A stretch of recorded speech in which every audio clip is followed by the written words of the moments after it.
Hello friends.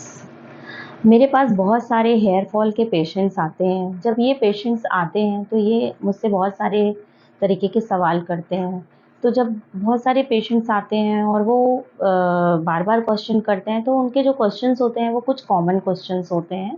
तो मुझे ऐसा लगता है कि वो लोग जिनका भी हेयर फॉल हो रहा है उनके मन में ये सारे सवाल उठते ही होंगे। तो आज मैं अपने इस वीडियो में उन्हीं कॉमन क्वेश्चंस के आंसर देने की कोशिश करूँगी। इससे बहुत सारे लोग जिनके दिमाग में इस तरीके के सवाल आते हैं, कॉमन क्वेश्चंस आते हैं, उनकी प्रॉब्लम सॉल्व हो जाएगी। तो फ्रेंड्स, वीडियो में अंत तक बने रहिएगा और अभी तक अगर आपने मेरा चैनल सब्सक्राइब नहीं किया है तो मेरे चैनल को सब्सक्राइब कर दीजिएगा। मैं आपके लिए हमेशा इसी तरीके और के वीडियोस बनाती हूँ और आप बेल आइकन को हिट कर दीजिएगा ताकि जब भी मैं आगे से कोई भी वीडियो बनाऊँ तो उसकी इन्फॉर्मेशन आपके पास आ जाए। तो चलिए अब बिना देर किए वीडियो को आगे स्टार्ट करते हैं।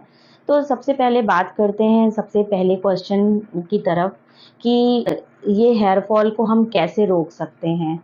तो इस सवाल का जवाब ढूँढने के लिए सबसे पहले हमें इस बात पर ध्यान देना होगा कि हेयर फॉल का कारण क्या होता है, हेयर फॉल का प्रकार क्या होता है, इसके बारे में हमें जानना होगा। तो सबसे पहले बात करते हैं कि हेयर फॉल का प्रकार क्या होता है। हेयर फॉल का प्रकार को हम 3 तरीके से देख सकते हैं कि जैसे आपका एक तो ये है कि आपके हेयर जो हैं रूट्स से जो है आपके हेयर टूट रहे हैं, या आपके बीच लेंथ से आपका हेयर ब्रेकेज हो रहा है, या आपकी हेयर थिनिंग हो गई है। तो इस तरीके से आप देखेंगे कि अलग-अलग प्रकार से हेयर फॉल हो सकता है। अब क्या करना है कि सबसे पहले तो अगर हमें पता चल जाता है कि हमारे बाल हेयर जो है रूट से ही टूट रहे हैं, तो सबसे पहले अब हमें इसके कारण का एनालिसिस करना होगा कि इसका टूटने का रूट से बालों के झड़ने का कारण क्या है। तो सबसे पहले इन कारणों पे बात करते हैं। तो जो सबसे पहला कारण होता है वो डिफ़िशियंसी होती है। तो अगर आपको किसी भी तरीके की न्यूट्रिशनल डिफ़िशियंसी हो रही है, आपकी क्रैश डाइट हो रही है, या आप बहुत तेज़ी से वेट लॉस कर रहे हैं, या आपको iron, zinc, selenium, magnesium, vitamin B12 या विटामिन डी की डिफ़िशियंसी है, तो आपको हेयर फॉल की प्रॉब्लम देखने को मिलेगी। जो फीमेल्स होती हैं उसमें जो सबसे कॉमन कारण होता है हेयर फॉल का, वो ये होता है कि हार्मोनल इम्बैलेंस, जो कि आपको पीसीओडी में देखने को मिलता है, या आपको थायराइड की अगर प्रॉब्लम है, थायराइड हार्मोन अगर आपका ज़्यादा या कम है तो भी आपका हेयर फॉल होगा। जो तीसरा कारण होता है वो आपका स्ट्रेस रिलेटेड फैक्टर्स होते हैं। अगर आप स्मोकिंग करते हैं, अगर आप अल्कोहल लेते हैं, या फिर आपको कभी डेंगू हुआ है, या आपको टाइफाइड हुआ है, या आपको किसी भी तरीके का फिज़िकल या इमोशनल स्ट्रेस में हैं, और या फिर आप जो है बहुत ही स्पीडी आपकी रिकवरी हो रही है किसी इलनेस से। तो इस तरीके की प्रॉब्लम की जो कारण होते हैं उसमें आपको हेयर फॉल देखने को मिलता है।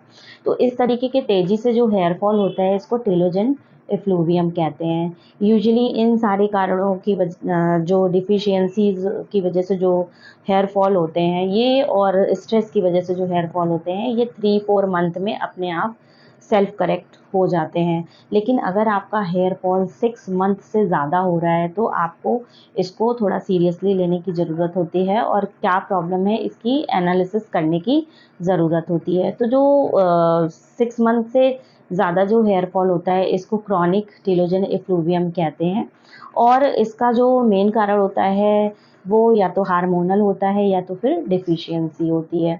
तो आपको इसका जो है एनालिसिस करना ज़रूरी है कि आपको के हेयर फॉल का कारण क्या है। अब तक आप समझ ही गए होंगे कि जो हेयर फॉल है उसको रोकने के लिए आप किसी एक शैम्पू या एक लोशन को लगा लेने से आपका हेयर फॉल नहीं रुक जाएगा। आपको उसके कारणों की एनालिसिस करनी होगी, उसके बाद आपका उन कारणों को के करेक्शन के बाद ही आपका हेयर फॉल रुकेगा। तो फिर अब नेक्स्ट क्वेश्चन की तरफ चलते हैं, और नेक्स्ट क्वेश्चन है कि कितने बालों का रोज़ गिरना आपके लिए जो है नॉर्मल होता है। तो सबसे पहले तो ये बता दूँ कि अगर आपके बाल 50 टू 100 स्ट्रैंड पर डे गिर रहे हैं तो ये नॉर्मल काउंट होते हैं। लेकिन अगर आपके बाल इससे ज़्यादा गिर रहे हैं डेली, अगर उसमें 100 स्ट्रैंड से ज़्यादा आपके हेयर फॉल हो रहा है, तो इसका मतलब है कि आपको थोड़ा-सा जागरूक होने की ज़रूरत है और कहीं न कहीं किसी डॉक्टर से आपको कंसल्ट करने की ज़रूरत है कि आपको ये हेयर फॉल क्यों हो रहा है। आपके हेयर थिनिंग हो रही है, आपके बालों की डेंसिटी कम हो रही है, आपका स्कैल्प विजिबल हो रहा है या आपकी जो पार्टीशन है वो वाइड हो रही है, तब ऐसी स्थिति में अगर आपके 50 हेयर स्ट्रैंड्स भी गिरते हैं तो वो ज़्यादा ही कहलाएंगे। इसी तरीके से अगर आपका यूजुअली आपको हमेशा से 20 और 30 हेयर स्ट्रैंड का फॉल हो रहा था और वो अचानक से बढ़ गया है, वो 60-70 हो गया है, तो तभी इसको आप हेयर फॉल समझेंगे। और अगर आपका हेयर पहले से ही 60, 80 इतने हेयर फॉल होते थे और अब वो बढ़ कर के 100 हो गए हैं, तो आप इसको हेयर फॉल की कैटेगरी में ही डालेंगे। इसी तरीके से अगर आपके बालों का थिकनेस कम हो रही है, आपके स्कैल्प विजिबल हो रहे हैं और आपकी हेयर लाइन शिफ्ट हो रही है, आपकी पार्टीशन वाइड हो रही है, तो ऐसे में अगर आपके 20-30 हेयर भी गिर रहे हैं और लगातार आपके बालों में जो चेंजेस आपको दिख रहे हैं, तो आप इसको भी आपके हिसाब से हेयर फॉल ही कहलाएगा। तो इस तरीके से हम ये नहीं कह सकते कि इतना से इतना हेयर फॉल यानी कि 50 टू 100 हेयर फॉल अगर हो रहा है तो ये नॉर्मल है। ये सारा कंडीशन पर डिपेंड करता है। अगर आपकी डेंसिटी मेंटेन है, आपके पार्टीशन जो है वो थिन ही है, वो वाइड नहीं हो रही है, आपकी हेयर लाइन शिफ्ट नहीं हो रही है, तो ऐसे में अगर आपके 50 टू 100 हेयर फॉल हो रहे हैं तब ये नॉर्मल होगा। अदरवाइज़ ये पर्सन टू पर्सन उनकी कंडीशन पे डिपेंड करेगा कि उनका हेयर फॉल हो रहा है या नहीं हो रहा है।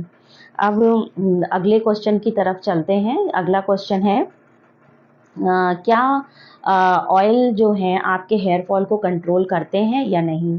तो सबसे पहले तो मैं बता दूं कि नॉर्मली डायरेक्टली कोई भी हेयर ऑयल जो है आपके बालों मतलब हेयर फॉल को कंट्रोल नहीं करता है, क्योंकि जो ऑयल होते हैं आपके स्कैल्प को पेनिट्रेट नहीं करते हैं, तो वो आपको डायरेक्टली आपके हेयर फॉल को नहीं रोक सकते हैं। कुछ लोग मुझसे रोज़मेरी ऑयल के बारे में पूछते हैं, तो क्या ये इफ़ेक्टिव होता है? तो मैं ये बताऊँगी कि हाँ, ये जो है इसकी स्टडीज़ बताती हैं कि ये मिनॉक्सिडिल के इक्वली ही इफ़ेक्टिव होता है। तो आपको रोज़मेरी ऑयल का इस्तेमाल करने से कुछ आराम मिल सकता है।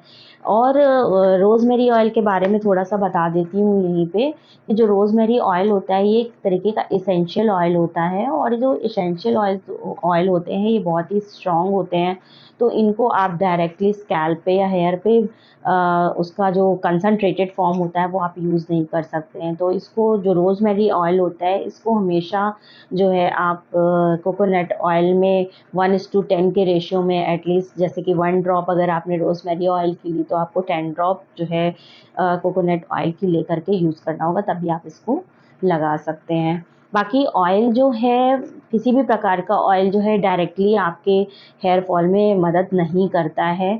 हाँ, ये है कि अगर ऑयल की मदद से आप अपने स्कैल्प की थोड़ी मसाज करते हैं, तो ये स्कैल्प की हेल्थ को इम्प्रूव करता है।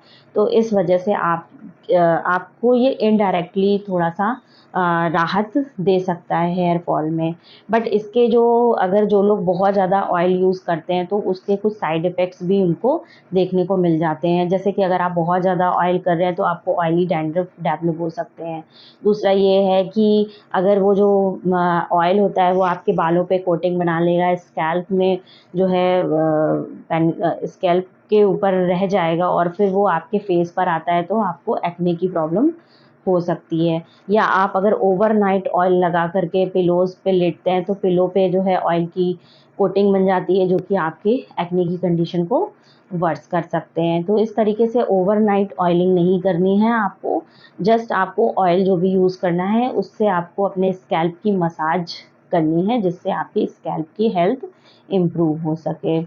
अब अपने नेक्स्ट क्वेश्चन की तरफ बढ़ते हैं कि नेक्स्ट क्वेश्चन क्या हो सकता है। जो नेक्स्ट क्वेश्चन होता है वो ज़्यादातर ये लोग पूछते हैं कि क्या कोकोनट ऑयल, आलमंड ऑयल या कैस्टर ऑयल हमारे हेयर फॉल में मदद करते हैं या नहीं करते हैं। तो मैं ये बता दूं कि इन ऑयल्स में ऐसे कोई भी इंग्रेडिएंट्स नहीं होते हैं जो कि आपके स्कैल्प को पेनिट्रेट करें और फिर पेनिट्रेट करके आपको जो है हेयर फॉल में मदद करें। पर हाँ, ये जो ऑयल होते हैं ये इनका यूज़ करने से ये आपके हेयर पे कोटिंग बनाते हैं, जिसकी वजह से अगर आपके हेयर ड्राई हैं, फ्रीजी हैं, तो ये इसको स्मूथ करते हैं, सॉफ्ट करते हैं, आपके बालों को थोड़ा-सा शाइन देते हैं।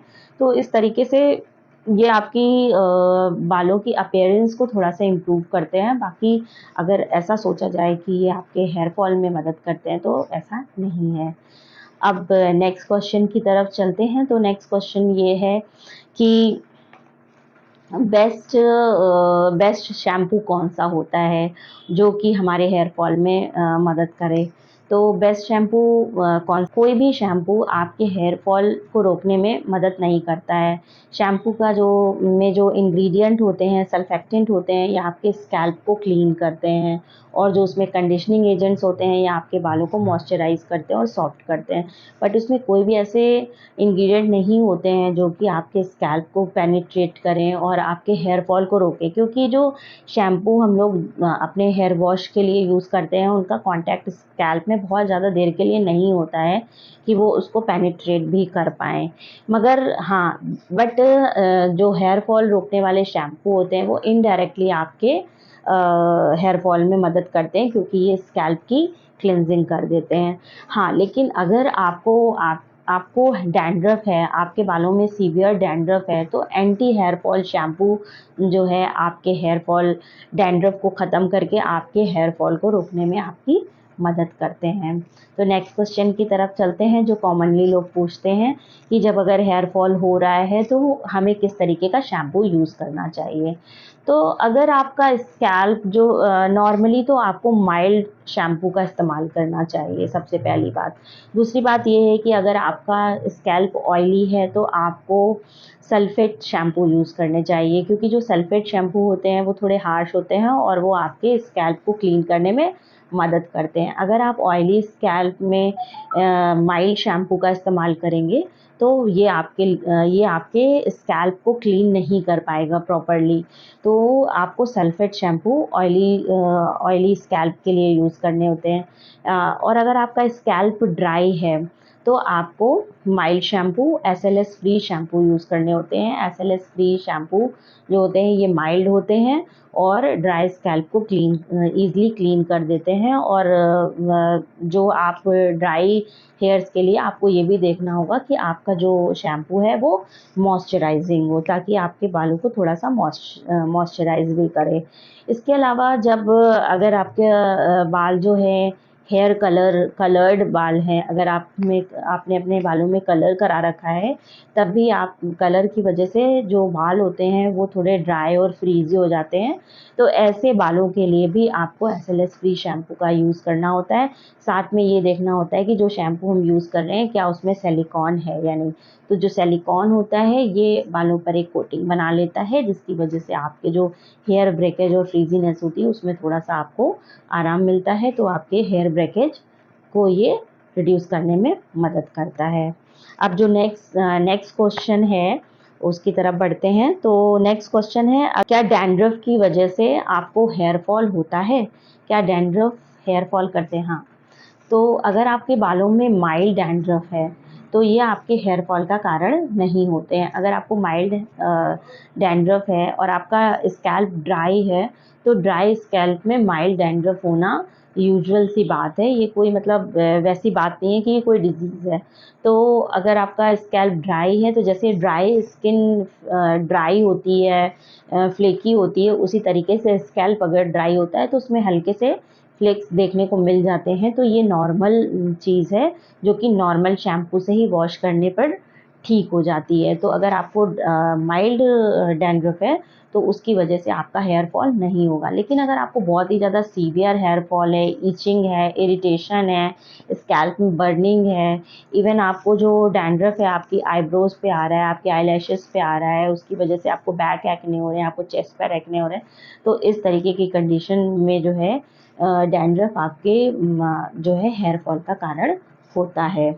अब नेक्स्ट क्वेश्चन की तरफ चलते हैं। नेक्स्ट क्वेश्चन जो बहुत ही कॉमनली पूछा जाता है वो ये होता है कि क्या जो बायोटिन गमी होती है उसको खाने से हेयर फॉल में मदद मिलती है या नहीं मिलती है।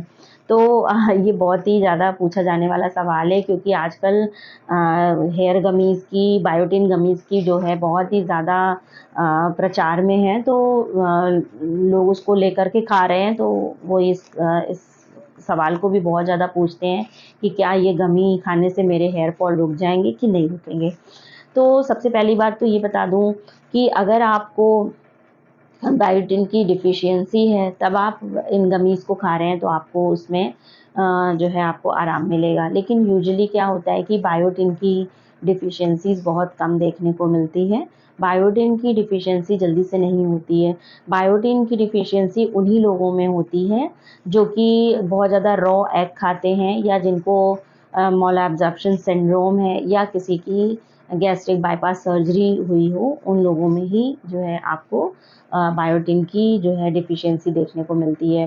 बल्कि जो बायोटिन गमी होती है, इसकी जगह जो डिफ़िशियंसी जो होती है, जो ज़्यादातर आपकी आयरन डिफ़िशियंसी होती है, जिंक डिफ़िशियंसी होती है, विटामिन B12 डिफ़िशियंसी होती है, विटामिन डी की डिफ़िशियंसी होती है, ये कॉमन डिफ़िशियंसीज़ होती है। और जो गमीज़ होती हैं उसमें सिर्फ बायोटिन होता है, उसमें ये बाकी माइक्रो न्यूट्रिएंट्स नहीं होते हैं। तो आप अगर बायोटिन गमी ले रहे हैं तो वो बहुत ज़्यादा इफ़ेक्टिव नहीं होगी, क्योंकि बायोटिन जो है ईज़िली अवेलेबल है और बहुत ही आसानी से मिल जा रहा है, तो इसकी मार्केटिंग बहुत ज़्यादा की जा रही है, और कि जो मिस इन्फॉर्मेशन काफ़ी ज़्यादा जो है करी जा रही है, जिसकी वजह से लोग बायोटिन गमी को बहुत ज़्यादा ले रहे हैं और खा रहे हैं। तो इससे रिलेटेड ये सवाल काफ़ी आता है। अब नेक्स्ट क्वेश्चन की तरफ बढ़ते हैं। तो नेक्स्ट क्वेश्चन ये होता है कि क्या पानी बदलने से जो है वाटर की वजह से हेयर फॉल होता है या नहीं होता है। इस तरीके का सवाल बहुत पूछते हैं। बहुत सारे पेशेंट्स आते हैं जो कि कहीं से शिफ्ट हुए होते हैं, मान लीजिए दिल्ली से शिफ्ट होकर के यहाँ पर आए हैं, या यहाँ से दिल्ली शिफ्ट हो गए हैं और उसके बाद यहाँ आए हैं, या दिल्ली से बॉम्बे शिफ्ट हो गए हैं, या बॉम्बे से गुजरात शिफ्ट हुए हैं। इस तरीके से जब लोग शिफ्ट होते हैं तो उनको जो लगता है कि क्या सिटी बदल जाने से उनका हेयर फॉल हो रहा है। तो साइंटिफिकली अगर देखा जाए तो वाटर की वजह से हेयर फॉल आपका नहीं होता है। बट जब आप सिटी चेंज करते हैं तब आपके साथ बहुत सारा स्ट्रेस फैक्टर ज़रूर होता है। आप एक शहर से दूसरे शहर जाते हैं, सामान शिफ्ट करते हैं, अपने आप को एडजस्ट करते हैं। इन सारी सिचुएशन में जो स्ट्रेस फैक्टर होता है वो वर्क करने लगता है, आप एंजाइटी में हो जाते हैं।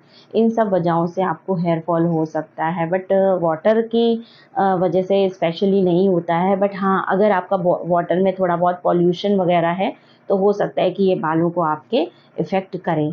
पर आप किसी ऐसी सिटी में शिफ्ट होते हैं जहाँ पर कि वाटर हार्ड वाटर है, तो वहाँ पर आपको जो है ये देखने को मिलता है कि जो हार्ड वाटर होता है वो आपके बालों पर एक कोटिंग बना देता है, जिससे आपके बाल जो हैं फ्रीज़ी और डल हो जाते हैं और थोड़ा बहुत टूटने लगते हैं। तो इस तरीके की चीज़ें देखनी को मिलती है अगर आप हार्ड वाटर का यूज़ कर रहे हैं, ऐसी सिटी में शिफ्ट हो रहे हैं जहाँ पर कि हार्ड वाटर है। तो नेक्स्ट क्वेश्चन जो कॉमनली पूछा जाता है वो पूछा जाता है, क्या मैं अपने बालों की ग्रोथ को और उनकी लेंथ को इम्प्रूव किया जा सकता है कि नहीं किया जा सकता है। तो सबसे पहली बात तो ये है कि जो आपका हेयर्स होते हैं वो उनकी जो लेंथ है, जो उनकी डेंसिटी है, वो काफ़ी हद तक आपके जेनेटिकली जो है गवर्न होती है। उसमें जेनेटिक फैक्टर्स होते हैं। तो अगर आप सोचते हैं कि आप अपने बालों की लेंथ को ड्रास्टिकली बढ़ा सकते हैं या उसकी डेंसिटी को बहुत ज़्यादा इम्प्रूव कर सकते हैं, तो ऐसा नहीं होता है, क्योंकि ये जेनेटिक है, आप उसको बहुत ज़्यादा चेंज नहीं कर सकते। लेकिन अगर आप अपनी डिफ़िशियंसीज़ को, उसके जो हेयर फॉल के रीज़न्स हैं, उनको अगर आप उन पर वर्क करते हैं, उनको इम्प्रूव करने की कोशिश करते हैं, तो डेफ़िनेटली आपको अपना हेयर फॉल में तो इम्प्रूवमेंट होता ही है, साथ-साथ आपकी हेयर की ग्रोथ और हेयर की लेंथ में भी आपको थोड़ा बहुत इम्प्रूवमेंट देखने को मिल सकता है।